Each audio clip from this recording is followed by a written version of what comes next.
안녕하세요, 은하입니다. 2015년 5월 2일에서 3일 심야 영화로 밤을 새웠기 때문에 무박 2일 여행 나홀로 전주 다녀왔습니다. 연휴이기도 했고 와일드랑 미드나잇 세 번째 영화인 더 로보가 상당히 보고 싶었거든요. 전주 영화제는 처음이었기 때문에 다녀온 감상을 기록해놓고 싶어서 이야기를 할게요. 이때가 골든위크였어요.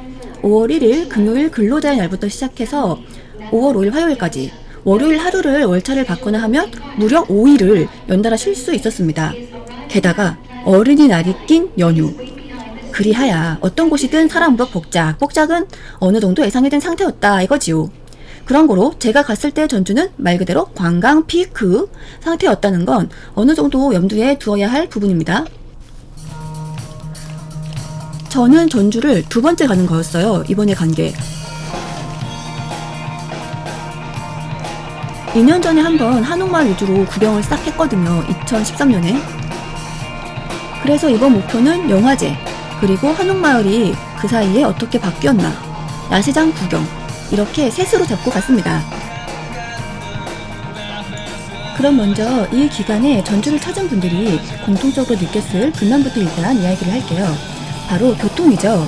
택시를 타기 위해 줄을 서야 한다거나 버스에 사람이 많다거나 하는 건 골든위크임을 생각하면 당연히 감내할 수 있는 부분이에요. 문제는 그러한 불편함이 아니었다는 거죠. 전주역을 나와서 버스를 이용하려고 했어요. 79번 버스 정류장을 미리 알아보고 갔죠. 다른 분들도 거기에 긴 줄을 서 계셨고. 그런데 배차 간격이 25분이라는데 거기서 30분, 40분을 기다려도 버스가 안 오는 거예요. 줄을 서 있던 사람들이 다 웅성웅성했죠. 그래서 정류장을 지나서 좀 걸어가며 있는 관광 안내센터를 갔어요. 사람이 있는 건 아니고 밖에 안내문이 붙어 있더라고요. 그 사이에 뭐가 바뀌었는지 원래 많은 사람들이 알고 있는 79번 버스 타는 곳이 아니라 그 정류장에서 횡단보도를 건너서 아예 블록을 넘어간 곳에 있는 버스 정류장으로 가라고 쓰여 있더군요. 그럼 그걸 전주역 바로 앞에 있는 정류장이나 아니면 79번 버스 정류장에 적어놨어야죠. 처음 온 사람들도 알 수 있게 해야 하잖아요. 그런데 그런 노력이 요만큼도 보이지 않았어요. 이게 평소에도 정류장이 저렇게 운영이 되는 건지는 모르겠어요. 그리고 전주 쪽에서는 어쨌든 관광 안내소에 안내문은 붙여놨으니 괜찮겠지, 이렇게 생각을 했을 수도 있고, 하지만 안내문 딱 한 장만 붙여놓으면 많은 사람들, 전주를 찾아온 많은 사람들이 헤매지 않아도 되잖아요. 그게 그렇게 힘든 문제일까요? 그러니 북적북적 피크 시즌에 전주에 가셔서 대중교통을 이용하려면 일단 관광 안내소를 찾으셔서 꼭 정류장을 확인하시길 바랍니다. 자, 그럼 넘어가서 전주 영화제에 대해 이야기를 하자면 무척 힘내고 있습니다. 하지만 정리가 되지 않은 부분이 많이 있습니다. 이것저것 이벤트를 많이 준비했습니다. 왠지 축제 분위기는 나지 않습니다. 이벤트의 접근성 때문에 그런 느낌이 들었던 것 같기도. 서포터 분들이 매우 노력하는 모습이 보기 좋았습니다. 왠지 아마추어 축제 같았습니다. 라는 감상이었습니다. 이건 어디까지나 개인적인 감상이니까요. 영화제에 참가하셨던 분들 각각 감상이나 만족도는 다를 수밖에 없다고 생각을 해요. 전주 영화제에 대해서 계속해서 이야기가 나오고 있는 부분들, 숙소나 프로그램 구성 등에 대해서 말이죠. 이러한 부분에 대해서도 의견이 분분하니까요. 한 가지 확실한 건 직접 가보는 게 제일 좋다는 거죠.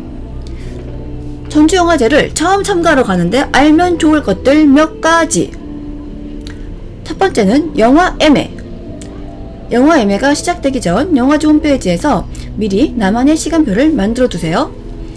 이때 같은 날, 같은 시간대에 보고 싶은 영화가 두 편이 있다. 그럼 일단 두 편 다 찜을 해두세요. 왜냐면 1순위로 보고 싶은 영화 예매에 성공하라는 법이 없어요. 그럴 때 우왕좌왕 다른 영화를 찾는 것보다는 미리 2, 3순위를 찜해 넣어두고 1순위 표가 매진이면 재빨리 2순위라도 성공하는 편이 좋습니다.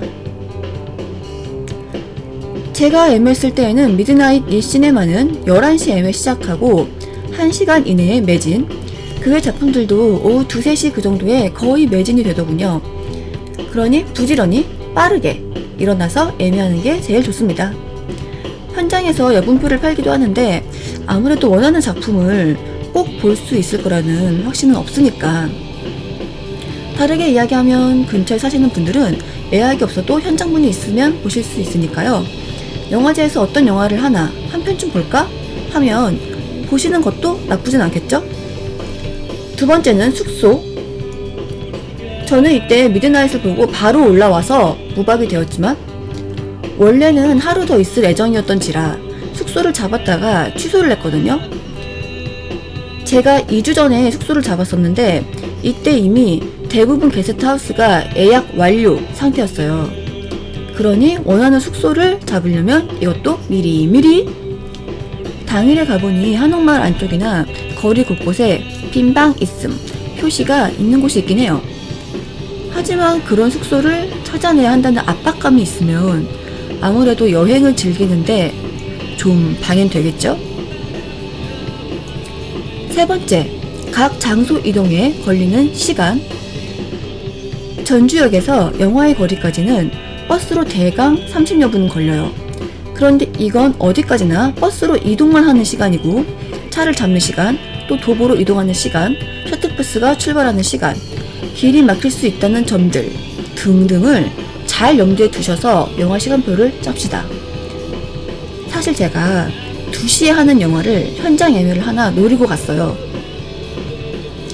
제 생각에는 기차 도착 시간이 오후 12시 반이니까 좀 시간이 있어 오케이 한 거죠.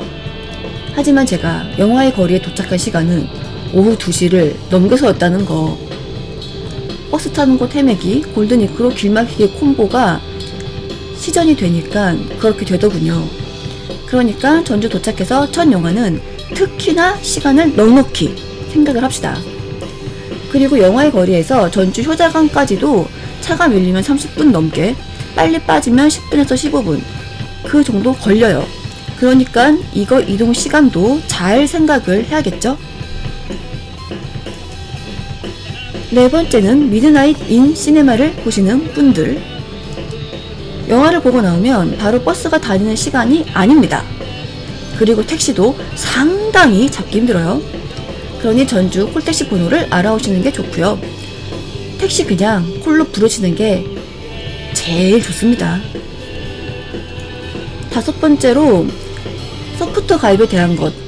전주 영화제에서 2만원 정도를 내면 서포터 가입을 할 수 있어요. 정해진 기간 동안에 홈페이지에서 신청을 할 수 있고요. 서포터 가입을 하면 여러모로 혜택이 있어요. 영화 할인, 그리고 숙소인 사랑방 예매 우선 등등.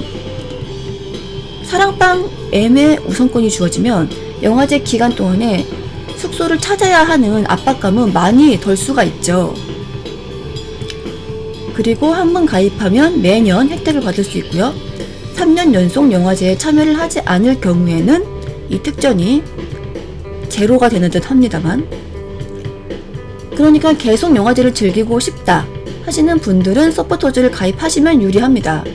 하지만 한 번 가보고 두세 번은 안 갈 것 같다 하시면 사실 이 서포터즈에 가입까지 하실 필요는 없죠.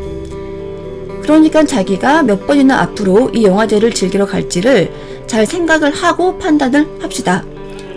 일단 한번 가보고 마음에 들면 그 다음 영화제에서 서포터즈 가입을 하시는 것도 괜찮을 듯 합니다. 저는 일단은 다음 연휴 서포터즈 가입 기간은 체크를 할 거예요. 대중교통이 불편했다는 점에서 약간은 힘들었던 여행.